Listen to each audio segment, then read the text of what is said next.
آخر کار وہ دن آ ہی گیا جب سب کے سامنے عائرہ خانزادہ بلال شاہ کے نام کی انگوٹھی سب کے سامنے پھیر کر اس کے نام ہونے والی تھی۔ ہر کسی کو اس دن کا بے صبری سے انتظار تھا۔ منگنی کا سارا انتظام کشمیر کی خوبصورت وادیوں کے بیچ کیا گیا تھا۔ رحیم صاحب کی فیملی اور عثمان کے سارے پاکستان سے اور باہر سے آئے سب مہمانوں کو ایک خاص پروٹوکول کے ساتھ پاشا کے علاقے میں لایا گیا تھا۔ اس دوران پولیس کو خاص طور پر کسی بھی قسم کی بدمزگی کرنے سے سخت منع کیا گیا تھا۔ زیال خان افندی کے سب سے چھوٹے بھائی کی شادی ہونے جا رہی تھی۔ پوری دھوم دھام سے ہر رسم کے ساتھ اس وقت ڈیرے پر بہت سے مہمان موجود تھے۔ مردوں کو ڈیرے کے دوسری جانب الگ سے ٹھہرایا گیا تھا۔ اس وقت پورے گھر میں ٹمٹماتے قمقمے جگمگ جگمگ کر رہے تھے۔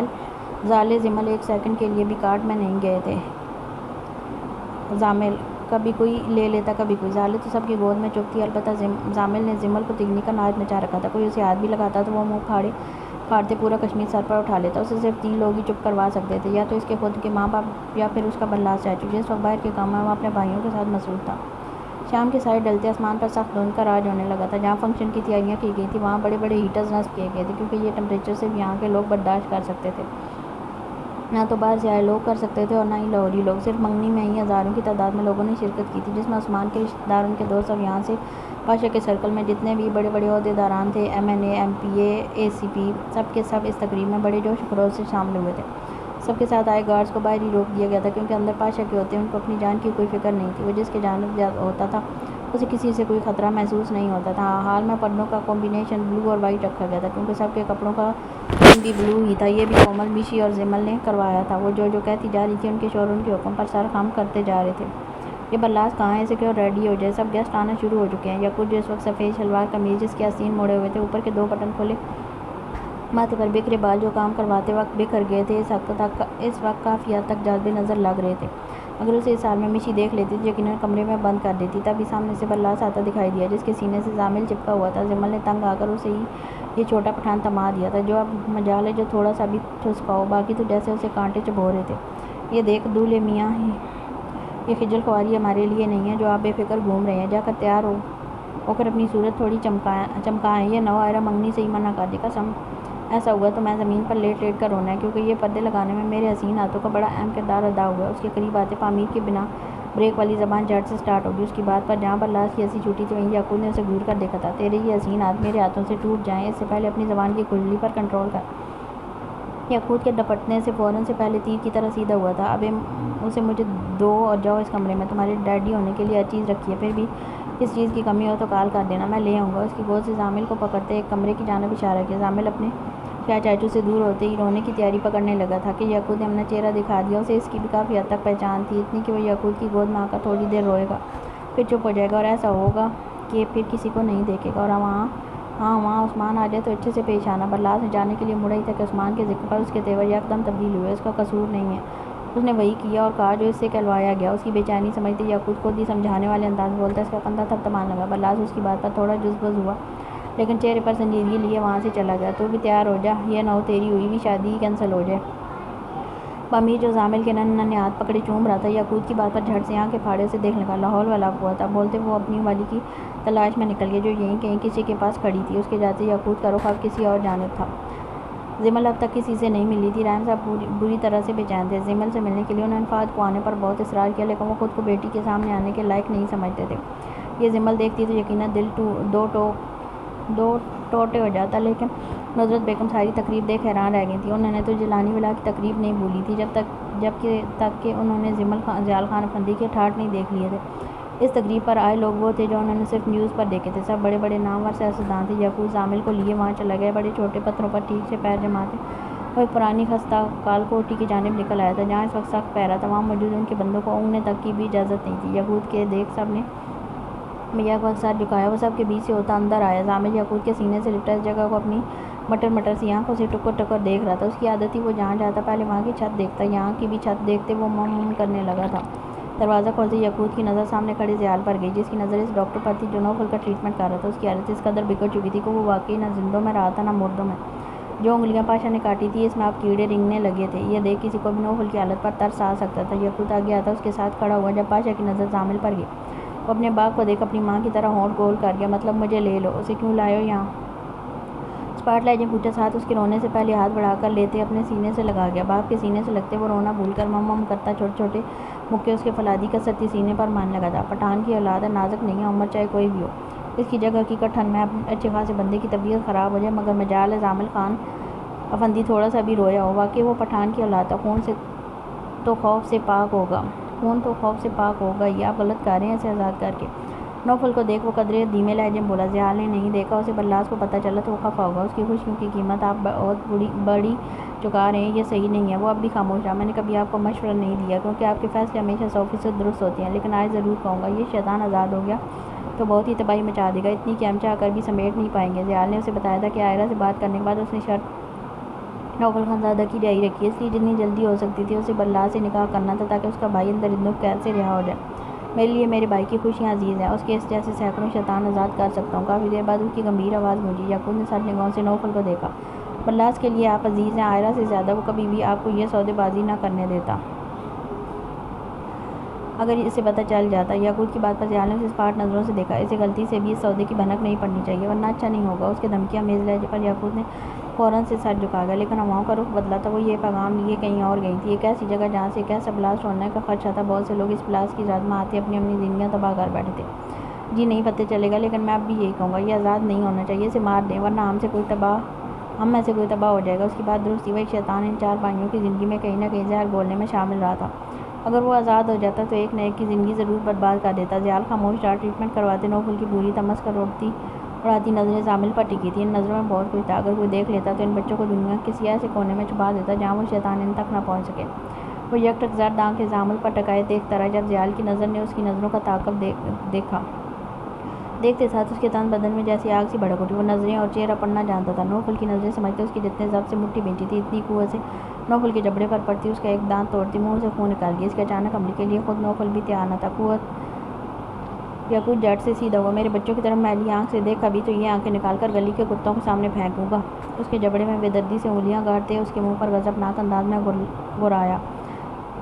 زامل اس کے کندھے سے لگا گردن موڑے نوفل کو دیکھ رہا تھا، یوں جیسے باپ کی طرح اسکین کر رہا ہو۔ اسے ٹھیک کرو جتنا جلدی ہو سکے، حکم دیتے وہ سیدھا باہر نکل گیا۔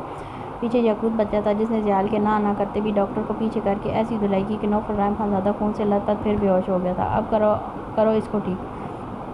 اس کی حالت مزید بگاڑتے وہ ڈاکٹر کو حکم دیتا باہر نکل گیا۔ پیچھے ڈاکٹر بیچارہ جن کا ان دہشت گردوں کے قریب کھڑے رہ کر خون پھوچ ہونے لگا تھا، اپنی محنت ضائع ہوتی دیکھ بکی کا خون جل کر رہ گیا۔ ڈی جے والے بابو میرا گانا چلا دو۔ سب اپنی اپنی باتوں میں مصروف تھے جب اچانک کہیں سے فل والیوم میں یہ گانا بجنا شروع ہوا۔ زامل اور ضالے تو اتنی تیز دھمک پر ایک دم اچھل کر پڑے تھے۔ زامل کو ضیاء نے بمشکل رونے سے روکا تھا، جبکہ ضالے زمل کی گود میں پہلے تو ڈری تھی لیکن پھر چپ ہو کر یہاں وہاں دیکھنے لگی۔ اس نے اپنی ماں کی طرح بلو کلر کا فلیئر والا فراک پہن رکھا تھا، سر پر بلو کلر کی بو لگی ہوئی تھی اور ہونٹوں پر لائٹ پنک لپسٹک، جسے دیکھ ضیاء سر پیٹ کر رہ گیا تھا۔ اتنی چھوٹی سی بیبی ڈول جو لپسٹک لگنے کے بعد اتنی کیوٹ لگ رہی تھی کہ ہر کوئی اسے ایک نظر دیکھ لیتا تو موڑ کر اس کے گال چومنا تو جیسے فرض سمجھتا۔ زمل نے جیسے خود پیروں تک آتی گھیردار میکسی پہن رکھی تھی، اوپر سے کھلے بال پورے کمر پر آبشار کی مانند بکھرے ہوئے تھے۔ میک اپ بھی آج فل تھا، آنکھوں پر ہلکا براؤنش کلر پنکش بلش کرتے اس کے بڑے بڑے گال اور پنکھڑی سے لب جن پر ضالے والی ہی لائٹ سی پنک کلر کی لپسٹک لگی ہوئی تھی۔ آج ضیاء کو اسی سے نظر ہٹانے کی فرصت نہیں تھی۔ خود وہ 3 پیس سوٹ میں سوٹ زیب کیے کھڑا تھا، بلو رنگ کی پینٹ، کوٹ میں وائٹ بٹنوں والی شرٹ، وہ ہمیشہ کی طرح 2 بٹن اوپر کے کھلے۔ اس نے گلے میں بو نہیں پہنی تھی، یہ یاقوت اور پامیر نے پہنی تھی جو گلے کا پھندا بول کر تھوڑی دیر میں نکال بھی دی تھی۔ زامل بھی آج اپنے باپ اور دونوں چاچوں کی طرح 3 پیس سوٹ پہن کر ٹھا ضیاء کی پیٹھ کو پیٹ رہا تھا، کیونکہ وہی اس کے لیے کھڑا تھا۔ ارے کلب میں تیری سرکار بنا دوں، ٹیبل کو تیری بار بنا دوں، ویسے تو ہوں بادشاہ میں، آج رات تجھے سٹار بنا دوں۔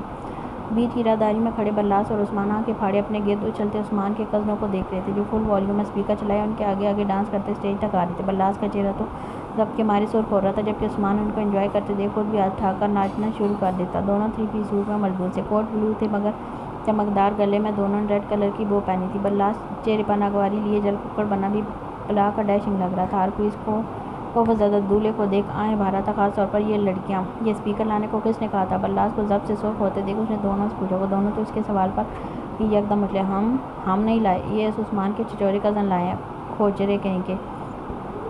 ساتھ دانت پیس کر گالی دی، کیونکہ کومل ان کا ڈانس بہت دلچسپی سے دیکھ رہی تھی۔ یہی حالت میشی اور زمل کی بھی تھی۔ اپنی بیویوں کسی اور کو یوں ندیدی نظروں سے دیکھتے دیکھ تینوں کے اندر بھانپٹ جلنے لگے تھے۔ لائٹ بند ہوتی صرف بلاس اور عثمان کے اوپر تھے۔ یا پھر ان ناچنے بندوں پر۔ یہ نام پامیر نے دیا تھا۔ 3-4 کزن ان کے آگے پیچھے ہاتھوں پکڑے کڑک $100 کے نوٹوں کی بارش کر رہی تھی۔ یوں لگ رہا تھا جیسے آسمان سے آج پیسوں کی بارش ہو رہی ہو۔ قدموں میں سرخ گلابوں سے زیادہ نوٹ پڑے تھے۔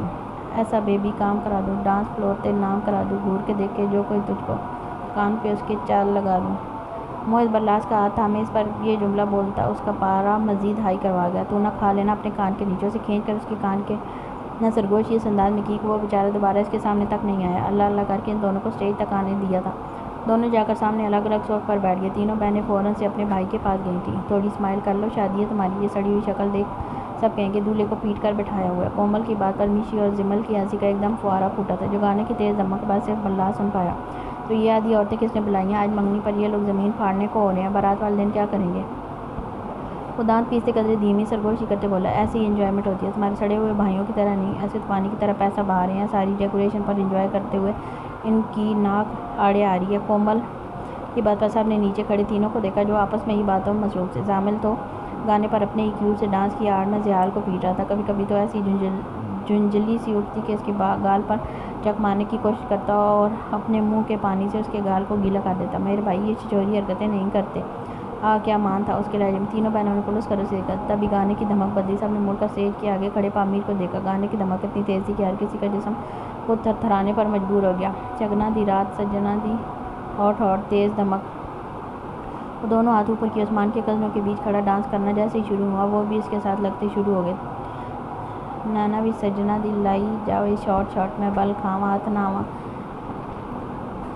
اس کا ڈانس دیکھ یاقوت اور زیال ہنس ہنس کر پاگل ہو گئے تھے۔ انہوں نے جان بوجھ کر پامیر کو بھیجا تھا، یہ گانا بھی جان بوجھ کر چلایا گیا تھا جس پر عثمان کے برگر کزن ناگن بن کر ڈانس کرنے کے چکر میں اتنے فنی لگ رہے تھے کہ دیکھنے والوں کے پیٹ میں ہنس ہنس کر درد ہونے لگا تھا۔ دیکھ لو اپنے چھچورے بھائی کو۔ کومل جو پامیر کو سب کے بیچ ڈانس کرتے دیکھ سرخ ہو رہی تھی، برلاس کو دیکھ تڑک کر بولی، جو عثمان کے کزنوں کو پامیر کی نقل میں ڈانس کرتے دیکھ اس کی اپنی ہنسی بند نہیں ہو رہی تھی۔ پامیر سلطان اکیلا ان سب پر بھاری تھا۔ نوز پن کے لشکارے یا رنگ کے چمکارے، میری نوز پن کے لشکارے۔ ان جملوں پر ایک نے پامیر کو پیچھے پکڑ کر اس کے بازو پر جیسے ہی ہاتھ پھیرا وہ تو بدک کر ایک دم پیچھے ہٹا تھا۔ یہ دیکھ یاقوت کا ہنستے ہوئے اتنا برا حال ہوا کہ اسے ساتھ پڑی کرسی پر بیٹھنا پڑا۔ اف میرا پیٹ، وہ پیٹ پکڑے درد سے کراتے ہوئے بھی ہنسنے سے باز نہیں آیا۔ وہی حال زیال نہ تھا، کبھی اسے دیکھے تو کبھی زامل کو جو اپنے پامیر چاچو سے کم نہیں تھا، اپنے ہی باپ کی گود میں اچھل رہا تھا۔ دونوں پارٹیوں کا ٹکر کا مقابلہ تھا، لیکن یہاں سے صرف پامیر سلطان اکیلا ان سب پر بھاری تھا، جسے ایسا سب کچھ سانگ پر پاگل بنایا کہ آج تو وہ توبہ کر کے یہاں سے جانے والے تھے کہ دوبارہ کبھی ناچنے کا خواب میں بھی نہیں سوچیں گے۔ کتنی ہی دیر وہ ان کو نچا نچا کر تھکاتا رہا، کوئی نہیں کہہ سکتا تھا یہ صرف منگنی کی رسم ہو رہی ہے۔ ماحول پورا بارات والا بنا ہوا تھا۔ اسٹیج پر بیٹھے برلاس اور عثمان کی تو ہنس ہنس کر حالت ہی بری ہو چکی تھی۔ تبھی دونوں برائڈلز کی انٹری ہوئی۔ رازداری کے دونوں طرف تیز آگ کی چنگاریاں بلند ہوئیں۔ دونوں برائڈل نے سر اٹھا کر اس آگ کی اٹھتی تیز چنگاری کو دیکھا۔ بیچ میں دور دور تک لڑکیاں ہاتھ میں گلاب کی پتیوں کی پلیٹیں پکڑے کھڑی اس پر پھولوں کی برسات کر رہی تھیں۔ دونوں لڑکیاں پاشا کی جانب سے تھیں، تبھی کسی بھی لڑکے کو ان کے قریب بھی نہیں آنے دیا۔ ان کے آگے پیچھے دو دو گارڈز بندوق لیے ان کے ساتھ چل رہے تھے۔ آئرہ نے وہی لائٹ پنک کلر کا گھیرے دار فراک پہن رکھا تھا، لیکن بیلی پر ایک اور کپڑا لگا کر اسے اچھے سے کور کیا گیا تھا۔ پنک کلر کے کامدار لہنگے میں بالوں کا جوڑا بنائے، لائٹ سا میک اپ اور میچنگ کے ڈائمنڈ کے آویزیں پہنے ہوئے اس قدر حسین لگ رہی تھی کہ اسے دور سے ہی دیکھ برلاس بے اختیار اپنی جگہ سے اٹھتا چلا گیا۔ دل بے اختیار زور سے دھڑکا تھا۔ اسے نیچے سے اوپر تک دیکھتے دل کتنی بار بے ایمان ہوا تھا۔ وہ اپنی قیامت کے اس روپ سے سامنے کھڑے برلاس شاہ کو قتل کرتی اپنے سینے میں ہی دفن کر گئی تھی۔ وہیں دوسری جانب مام نے بھی اسی طرح کا پنک کلر کا کامدار لہنگا پہن رکھا تھا، سیم جیولری اور سیم میک اپ کیے، لیکن اس کے بالوں کی دو لٹ کرل ہوتی آگے چہرے پر جھول رہی تھی۔ وہ بھی اس روم میں بلا کی خوبصورت لگ رہی تھی۔ زیال خان افندی نے دونوں کی شادی بھائی بن کر کروائی تھی۔ دونوں میں ہی رتی برابر بھی کوئی فرق نہیں کیا تھا۔ دونوں برائڈلز دھیرے دھیرے چلتی اسٹیج تک آ رہی تھی۔ کومل، میشی اور زمل تینوں نے آگے بڑھ کر دونوں کو گلے سے لگاتے اوپر اسٹیج پر آنے میں مدد دی تھی۔ عثمان نے آگے بڑھ کر مام کا ہاتھ پکڑ کر اپنے ساتھ صوف پر بٹھایا۔ وہیں آئرہ بھی برلاس کے سامنے کندھے سے کندھا ملا کر کھڑی ہوئی۔ سب نے ان کا فوٹو شوٹ کیا، لیکن صرف کیمرہ مینز نے باقیوں کو تصویریں لینے کی اجازت نہیں تھی۔ اتنی حسین بن کر آ گئی، اب میرا ارادہ سیدھا نکاح کرنے کا بن رہا ہے۔ تھوڑا سا جھک کر آئرہ کان میں سرگوشی کرتے ہوئے سرخ قنداری ہونے پر مجبور کر دیا۔ اس نے چور نظروں سے برلاس کو دیکھتے جھٹ نظریں جھکا لی۔ ارشا اور ورشا تو اپنے ہونے والی بھابھی کے صدقے باری جا رہی تھی، لیکن مام خاموش تھی۔ آنکھیں یوں تھی جیسے پوری رات روئی ہو۔ اس کی نظریں ساتھ والے صوف پر بیٹھے برلاس کی جانب اٹھ رہی تھی۔ اس کے ساتھ آئرہ کو بیٹھے دیکھ پورے بدن پر جیسے سانپ سے لوٹ رہے تھے۔ اس کا بس نہیں چل رہا تھا کہ اسے اٹھا کر خود برلاس کے ساتھ بیٹھ جائے، لیکن اب ایسا کبھی ممکن نہیں تھا۔ یہی سوچتے اس کی خوبصورت آنکھوں سے گرم سیال بہتا عارض کو تر کر گئی۔ یہ کیا، آپ رو کیوں رہے ہو؟ طبیعت ٹھیک ہے؟ اس کی آنکھوں میں آنسو دیکھ عثمان ٹھیک ٹھاک پریشان ہوا تھا۔ اس کی فکر دیکھ مام کا سیر و خون جل گیا تھا۔ اسے نفرت محسوس ہو رہی تھی ساتھ بیٹھے عثمان سے۔ جو اس کے نصیب میں لکھا جانے والا تھا یہ شاید لکھا جا چکا تھا۔ رنگ لے کر آؤ۔ یال کے حکم دیتے میر بخش 2 فل سجے ہوئے تھال اپنے بندوں کے ہمراہ لے کر آئے۔ ایک تھال مام عثمان کے سامنے رکھا گیا اور ایک عائرہ بلاس سے آ گئے۔ تمہاری نیت تو خراب نہیں ہو رہی ہماری لڑکی پر؟ بار بار بلاس کو مڑ کر عائرہ کو تکتے دیکھ میشی نے جوکر پوچھا، جس پر بلاس نے لب دانتوں میں دباتے بے شرموں کی طرح جھٹ سے سر اس بات میں لایا، اپنے جان عزیز شوہر کو کہیں مولوی کو بلوا کر نکاح پڑھوا دے، مجھ سے صبر نہیں ہو رہا ذرا بھی۔ اس کی اس حد تک بے باکی پر عائرہ کا چہرہ ایسا تھا مانو سارے بدن کا خون نچڑ کر اس کے دودھے چہرے پر آ گیا۔ بے شرم انسان بنو۔ ہنستے اس کے سر پر چپت لگاتے وہ اسٹیج سے اتر کر نیچے یاقوت کے پاس جا کر کھڑی ہو گئی، جو کب سے اسے ہی دیکھ رہا تھا۔ مل گیا وقت اپنے ایک عدد شوہر شریف کو دیکھنے کا، اس کے آتے شکوہ کیا۔ یہ کرتے ہوئے اتنا عظیم لگا تھا کہ میشی نے مڑ کر اسے ڈھونڈنے کا ارادہ ترک کرتے پیار بھری نظروں سے دیکھا۔ شریف لفظ کی توہین مت کرو، تم کتنے شریف ہو؟ کوئی مجھ سے پوچھے۔ وہی تو جانتی تھی دنیا کی نظر میں دکھنے والا معصوم یاقوت مرزا کتنا بے شرم بے باک قسم کا بندہ ہے، جو بند کمرے میں مشائم کو سانس تک نہیں لینے دیتا۔ تو موقع دو نا عائرہ، شرافت دکھانے کا۔ ویسے بھی تمہیں اس سجے سنورے روپ میں دیکھ میرا ایمان ڈگمگا چکا ہے۔ رات کو جاگنے کی تیاری پکڑو تم۔ اس کی دھیمی سرگوشی پر میشی سرخ ہوتی اس کے پیٹ میں کون عمارتی کومل اور جمل کے پاس چلی گئی، جو عثمان کی ماں کے ساتھ گپے لگا رہی تھی۔ پہلے عثمان اور مام کی رسم ہوئی تھی، اس کی انگوٹھی پہناتے آسمان میں گولیوں کی بچھاڑ شروع ہو گئی تھی۔ اتنی فائرنگ دیکھ عائرہ نے ڈر کر ایک دم بلاس کا ہاتھ نامحسوس طریقے سے تھام لیا۔ اس نے ایک نظر اپنے ہاتھ پر رکھے عائرہ کی دودھی ہاتھ کو دیکھ مخمور نظروں سے اسے دیکھا۔ اگر عائرہ دیکھ لیتی تو خود کو 7 پردوں میں چھپا دیتی۔ عادت ڈالو اس آواز کی، یہ ہمارے صبح کا الارم ہوا کرے گا۔ جوکر اس کے کان میں سرگوشی کرتے اسے مزید خوفزدہ کر گیا، لیکن سچ تھا ان کے بندے اکثر صبح میں نشانے پکے کرتے تھے۔ تم ایسے ڈرتی ہوئی مجھے بے قابو کر رہی ہو، پلیز نہ کرو، مجھے مشکل ہو رہی ہے۔ اپنے اندر اٹھتے جذبات ڈکے چھپے لفظوں میں بتاتے وہ عائرہ کا سارا دھیان اپنی بے باکیوں کی جانب لے آیا۔ وہ شرم سے لال ہوتی آنکھ میں اسے گھور ہی سکی، جس پر بلاس کی بے ساختہ ہنسی چھوٹی۔ اب بہت بے شرم ہے، کانپتی ہوئی آواز میں بولی وہ۔ بلاس کو بھی اور بھی کیوٹ لگی۔ ابھی کہاں، ایک بار نکاح ہونے دو پھر بتاؤں گا میں کیا ہوں۔ بولتے ہوئے لہجے میں خماری بھری تھی اس کی شدت سے ہوتی بوجھل آواز عائرہ کے نازک سے بدن میں سراڑ سی پیدا کر گئی۔ اس کے گال لمحے کے پہلے حصے میں شرم سے دہک اٹھے تھے۔ اس کی یاد ایک بلاس کا دل سکون کی وادیوں میں اتر گیا۔ آخرکار سب ٹھیک ہو رہا تھا، اسے اس کی محبوبہ ملنے جا رہی تھی، اس کو زندگی سنورنے والی تھی۔ کاش اسے پتہ چل جاتا اس کی یہ خواہش اس سے کیا کچھ چھین لے گی۔ وہ مر کر بھی عائرہ کو جانب دیکھتا بھی نہ وہ اس لڑکی سے سودے میں نکاح کر رہی تھی، وہ سودا جو آنے والے وقت میں بہت سے لوگوں کی زندگی میں قیامت برپا کر دینے والا تھا۔ عثمان کے بعد بلاس نے تھال کے اندر سے انگوٹھی نکال کر عائرہ کے ہاتھ کی جانب بڑھائی۔ اس کے مومی ہاتھ اپنے ہاتھوں میں لیتے وہ انگوٹھی پہنا کر اسے ہمیشہ کے لیے اپنے نام کر لیا تھا۔ اس کے بعد عائرہ نے بلاس کو انگوٹھی پہنائی، سب نے زور و شور سے تالیاں بجائیں۔ عثمان کے کزنز تو باقاعدہ سیٹی مار رہے تھے۔ فائرنگ ایک بار پھر ہوئی تھی۔ اس بار بلاس نے عائرہ کا ہاتھ تھام رکھا تھا، جس سے وہ ڈری نہیں تھی۔ یہ ہاتھ ہمیشہ سے اسے اپنا محافظ لگا تھا، بیچ میں چاہے جتنی بڑی دراڑ آئی ہو، لیکن بلاس کو اب بھی وہ کہیں نہ کہیں اپنا محافظ ہی سمجھتی تھی۔ رنگ سیرمنی کے بعد بھی سب نے مل کر بہت ہلہ گلا کیا۔ آدھی رات تک یہ تقریب یوں ہی چلتی رہی تھی۔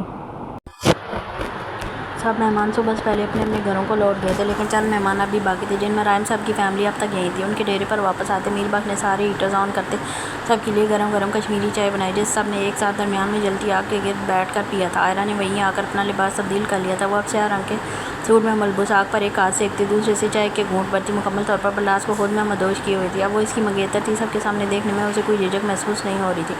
وہ پوری ٹھاٹھ سے بیٹھا اسے دیکھ رہا تھا۔ ندرت بیگم اتنی دیر سے بیٹھی جمل اور زیال کو دیکھ رہی تھی۔ اگر دل میں نفرت نہ ہوتی تو اس جوڑے کی نظریں اتارتی نہ تھکتی۔ دونوں کے بیچ کی بے پناہ محبت ان کے تھوڑے سے عمل سے ظاہر ہوتی تھی۔ جتنی خوبصورت جمل تھی، اس سے زیادہ خوبصورت اسے چاہنے والا ملا تھا، جس میں ٹٹول کر بھی کوئی عیب نہ ملتا سوائے اس کے کہ وہ ایک دہشت گرد تھا۔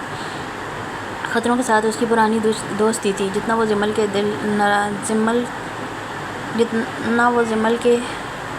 کے لیے نرم دل تھا، اتنا ہی دنیا کے لیے شفاق بے رحم درندہ صفت انسان تھا۔ انہیں اس جگہ پر گھٹن محسوس ہو رہی تھی جہاں ایک ماں کا دل یہ سوچ کر بے چین ہو کہ یہاں کہیں اس کا جان سے عزیز اکلوتا بیٹا ہے اور نہ جانے کس حال میں ہے، زندہ بھی ہے یا نہیں، یہ سوچ کر وہ دل پھٹ رہا تھا۔ لیکن دوسری طرف اپنی بیٹی کی قسمت میں آنے والی یہ سلطنت دیکھ انہیں تھوڑی تسلی ہوئی تھی۔ اس جگہ خوبصورتی اور سیکیورٹی دیکھ وہ پہلے تو مبہوت سی ہوئی تھی، جیسے کسی جنت میں آ گئی ہوں۔ اتنی خوبصورت جگہ۔ جمل اپنے بڑے ابو کی فیملی کو دیکھ اتنی خوش تھی کہ اس کا چہرہ باقاعدہ خوشی سے تمتما رہا تھا، بس کہیں نہ کہیں افسردہ بھی تھی کہ اس کا باپ نہیں آیا، ان کو آنا چاہیے تھا نا، سوچتے ہوئے چہرے پر جیسے قرب کا سایہ سا لہرایا۔ زیال چونکہ اسی دیکھ رہا تھا، فوراً اسے کونی مار کر آنکھوں کے اشارے سے پوچھنے لگا کیا ہوا۔ جمل نے سر نفی میں ہلاتے ایک ہلکی سی مسکراہٹ اس کی جانب اچھالی۔ بیٹا باقی کی رسمیں میں لاہور میں ہی کرنا چاہتا ہوں۔ رائم صاحب کی بات پر سب نے ان کی جانب دیکھا۔ اور رخصتی بھی میں اپنے ہی گھر سے کرنا چاہتا ہوں۔ جی ٹھیک ہے، جیسے آپ کو مناسب لگے۔ زیال نے مسکراتے ہوئے انہیں رضامندی دی جو اسی پر بھاری پڑ گئی۔ تو جمل کو بھی ہمارے ساتھ ہی بھیج دو، شادی کے بعد ایک بار بھی میکے نہیں گیا، اب جب تک شادی ہو تب تک یہ بھی اپنے میکے رہ لگی۔ یہ ہوئی تھی کھانسی زیال کو، چاہے حلق میں نیچے جانے کے بجائے اوپر ناک میں چڑھی تھی۔ کھانسی اٹھاتے اس نے اس کا چہرہ لال کر گیا۔ یہ دیکھ جمل اپنے ہونٹ دباتی ہنسی روکتے ہوئے اس کی پیٹھ مسل لگی۔ رحم صاحب فکر مند سے اسے دیکھ لیں گے۔ اب گھر والے تو جانتے تھے اس کی یہ حالت کیوں ہوئی ہے۔ ابھی آپ ٹھیک ہیں؟ جمل قدرے لہجے کو دھیما رکھتی آنکھیں پٹ پٹا کر پوچھنے لگی۔ ضیاء نے غور کر دیکھا، نہیں آتے سارے کام ہیں، ایکچولی شادی کے سارے فنکشن جمل کے مطابق ہو رہے ہیں، یہ چلی گئی تو ہمیں مشکل ہوگی۔ جھٹ سے بہانہ بناتے انڈائریکٹلی اپنی بات سمجھائی۔ ہاں میری تو کافی رہ جائے گی، وہ کون بنائے گا؟ برلاس نے بھی جھٹ اپنے بھائی کا ساتھ دیا۔ وہ میں بناتی ہوں، اگلی بار ہاتھ میں پکڑاتے ہوئے اپنی شکل دکھاؤں گی۔ میشی نے فوراً سے پہلے اس کی ٹانگ کھینچی جو اس کی بات پر جہاں برلاس نے اسے گھورا تھا وہیں ضیاء نے بھی مڑ کر میشی کو بیچاری نظروں سے دیکھا، لیکن وہ بھی آگے سے ڈیڑھ بنی بھویں مٹکانے لگی۔ اور مایوں مہندی تو بس لڑکی کی ہوتی ہے، تو جمل بے شک چلی جائے، یہاں کا ہم دونوں دیکھ لیں گے۔ کیوں میشی ساتھ؟ میشی سے بھی تائید چاہیے جو اس نے جھٹ سے دے دی۔ ضیاء کو اپنا آپ نرے دشمنوں کے بیچ گھرا ہوا محسوس ہوا۔ اس نے آخر میں مدد طلب نظروں سے جمل کو دیکھا جو پلکیں جھپکاتی اسے تسلی دیتی گلا کھنگار کر بولنا شروع۔ جی بڑے ابو، مجھے بھی جانا ہے آپ سب کے ساتھ۔ یہ گیا تھا ضیاء کام سے۔ اس نے آنکھیں پھاڑ کر حیرت سے وہ نیوٹرل کو دیکھا جو اسے تسلی دیتی کیسے پھر گئی۔ بس پھر بیٹا جاؤ اپنا سامان پیک کرو، مجھے تو ابھی سے خوشی ہو رہی ہے، مجھے بھی اپنے نواسے نواسی کے ساتھ وقت گزاری کا موقع ملے گا۔ لہجہ خوشی سے بھرپور تھا۔ اب تو ضیاء چاہ کر بھی اسے نہیں روک سکتا تھا۔ دل تھا کہ عجیب سی کشمکش میں مبتلا تھا۔ پہلی بار وہ اس سے دور جا رہی تھی۔ جو کالج کا آدھا دن اتنی مشکل سے برداشت کرتا تھا وہ ایک ہفتہ برداشت کرے گا نہیں۔ اس کا دل چیخنے لگا تھا۔ جمل جھٹ سے اٹھ کر کمرے میں گئی اور پھرتی سامان پیک کرنے لگی۔ زامل اور ظالم وہیں بیڈ پر سو رہے تھے، اللہ اللہ کر کے سوئے تھے۔ افلاطون بچے اس عمر میں بھی سب کو تکنی کا ناچ نچا کر رکھ دیتے تھے۔ وہ وارڈروب کھولے اپنے کپڑے سلیکٹ کرنے میں مگن تھی جب اسے اپنے پیٹ پر پیچھے سے کسی کے ہاتھوں کا لمس محسوس ہوا۔ اس سے پہلے وہ مڑتی ضیاء اس کی کمر اپنے سینے سے لگاتے اس نازک چاند کو اپنے گرفت میں لے چکا تھا۔ تم کیسے جا سکتی ہو مجھے چھوڑ کر؟ جمل کی سرائی دار گردن پر اپنے لب رکھتے اس نے اپنا گہرا لمس چھوڑا۔ جمل ایک لمحے کو اس کے لمس پر پاگل ہوتی پوری اس کے سہارے کھڑی ہوتی چلی گئی، لیکن اس کی بڑھتی بے باکیوں سے جلدی ہوش میں لے ہوئے جھٹ سے اس کے اثار سے نکلتی سامنے کھڑی ہوئی چہرہ اس کی حرکت پر سرخ ہوتا دیکھ رہا تھا۔ صرف ایک ہفتے کی ہی بات ہے، کہتے وہ کپڑے پھر سے ڈالنے لگی۔ ایک ہفتے میں ایک پل نہیں رہ سکتا تمہارے بغیر، تم ایک ہفتے کی بات کر رہی ہو؟ پلیز میں سب کو یہاں لے آؤں گا، لیکن تم نہ جاؤ۔ اس کا انداز کسی کیوٹ ضدی بچے جیسے تھا۔ جمل کو بے اختیار اس پر ڈھیر سارے پیار آتا ہے۔ وہ قدم قدم چلتی اس کے قریب آئی۔ ضیاء جھپٹے کو اسے ہی دیکھ رہا تھا جب جمل نے اس کا چہرہ دونوں ہاتھوں میں لیتے نیچے جھکایا اور عقیدت بھرا بوسہ اس کی چوڑی پیشانی پر دیتے اس کے پورے بدن میں جیسے سکون سا اتار دیا۔ تھوڑی سی دوری ہماری محبت مزید بڑھا دے گی۔ دھیمی سی سرگوشی کرتے وہی لفظ ضیاء کے گال پر رکھتے انہیں چوما۔ ضیاء تو اس کے لمس اور پاگل ہونے کے قریب تھا۔ اندر میں جذباتوں کا سمندر اٹھ چکا تھا، لیکن فائدہ؟ وہ بھی جان بوجھ کر جانے کے وقت اس شیخ کی کچار میں ہاتھ ڈال رہی تھی۔ یہ نہیں جانتی تھی وہ بے بس نہیں ہے، اگر اس نے پکڑ لیا تو کوئی مائی کا لال اسے گلالے کو نہیں لے جا سکتا۔ پلیز جانے دیں، میرا بہت دل ہے سب سے ملنے کا۔ اس کی آنکھوں میں اترتی خماری دیکھ وہ راض سی ہوتی بولی۔ ضیاء نے اس کے دونوں ہیزل آنکھوں میں جا کر ٹھیک ہے جاؤ اس کا 3 لفظی جملہ جمل کے پورے بدن میں خوشی کرنٹ کی طرح دوڑا گیا۔ سچ میں hubby, I love you, thank you so much. اس کی گردن میں ہاتھ ڈالے وہ چلنے لگی تھی۔ یہ دیکھ ضیاء بھی مسکرا دیا۔ اس کے لیے اپنے جذباتوں سے زیادہ اپنی جان کی یہ خوشی عزیز تھی۔ تھوڑی دیر تک ضیاء ایک ہاتھ سے ٹیچی گھسیٹ کر دوسرے میں زامل کو کندھے سے لگائے جمل کے ہمراہ باہر نکلتے سب کو حیران پریشان کر گیا۔ سب کو لگا تھا اب جمل کو اجازت نہیں ملے گی۔ ضیاء جمل کی گود میں تھی جسے رحم صاحب نے لے لیا تھا۔ وہ تو جب سے ان بچوں سے ملے تھے انہی کے صدقے واری جا رہے تھے۔ معمیر اور یعقوب نے دونوں بچوں کو ڈھیر سارا پیار کیا۔ ان کے بغیر تو گھر اب خالی خالی سا ہونے والا تھا۔ حالانکہ وہ اتنے بڑے نہیں تھے کہ ان کے کھیل شور شرابے سے گھر میں رونق ہو، ان کی صرف ٹیں ٹیں سے ہی سب کو اپنی زندگی خوبصورت ہونے کا احساس ہوتا تھا۔ بھائی کیا میں ہیلپ کرواؤں؟ برلاس آگے آتے جھٹ سے بولا تھا۔ اصل اس کی بے چینی ضیاء سمجھ گیا تھا، تبھی مسکراتے دھیرے سے پلک جھپکائی۔ برلاس کو تو گویا بانچیں کھل گئی تھی۔ وہ اس کے ہاتھ سے اٹیچی لیتے ساتھ ہی باہر نکل گیا۔ ایک گاڑی میں آگے ضیاء کے ساتھ فرنٹ سیٹ پر جمل تھی اور پیچھے رحم صاحب اور نصرت بیگم۔ آئرہ کے لیے جگہ نہیں بچی تھی، تبھی اس کی نظر پیچھے سے آتے برلاس پر پڑی جو اب تک کسی 3 پیس سوٹ میں ملبوس تھا اور اب تو جیل سے جمائے بال معمول کی طرح ماتھے پر بکھر گئے تھے، جس میں وہ اور زیادہ جاذبے نظر لگ رہی تھی۔ آپ میرے ساتھ آ سکتی ہیں، مؤدب انداز میں بولتے اس کے لیے فرنٹ سیٹ کا ڈور اوپن کیا۔ آئرہ نے جذبز ہوتے یہاں وہاں دیکھا اور کوئی راستہ نہیں تھا۔ اسے مجبوراً برلاس کی گاڑی میں ہی بیٹھنا پڑا جو میسنا بیک ویو مرر میں سے جھانکتے ضیاء کو دیکھ کے ایک آنکھ مارتے خود بھی ڈرائیونگ سیٹ پر آ گیا تھا۔ وہ خود محبت کا بے تاج بادشاہ تھا، کیسے نہ ایک محبوب کی بے چینی سمجھتا، اس لیے جان بوجھ کر پہلے ہی سب کو اپنی گاڑی میں بٹھا گیا۔ دونوں گاڑیاں آگے پیچھے پاشا کے علاقے سے نکلی تھی اور ایک اور گارڈز کی گاڑی تھی جو خاص طور پر جمل کی حفاظت کے لیے پیچھے سے یعقوب نے بھیجی تھی۔ ان کے جاتے وہ 4 لوگ بچ گئے تھے۔ صبح کی پوک پھوٹنے والی تھی۔ رات بھر جاگتے سب کے سب بری طرح سے تھک چکے تھے اور اب رخ اپنے کمروں کا کر گئے۔ وہ سارے راستے برلاس کے ساتھ اکیلے اس گاڑی میں بیٹھی بری طرح سے نروس ہو رہی تھی، بار بار اپنے ہاتھوں کو آپس میں الجھاتی باہر دیکھتی۔ جب سے منگنی ہوئی تھی اسے برلاس کی نظروں میں عجیب سی تپش محسوس ہونے لگی تھی۔ وہ جب بھی اسے دیکھتا اسے وہ نظریں اپنے بدن کے آر پار ہوتی محسوس ہونے لگی۔ اس وقت بھی وہ وقفے وقفے سے اسے چہرہ موڑ کر کنکھیوں سے دیکھتا رہا۔ چہرے پر ایک البئی سی چمک تھی۔ وہ لوٹ آیا تھا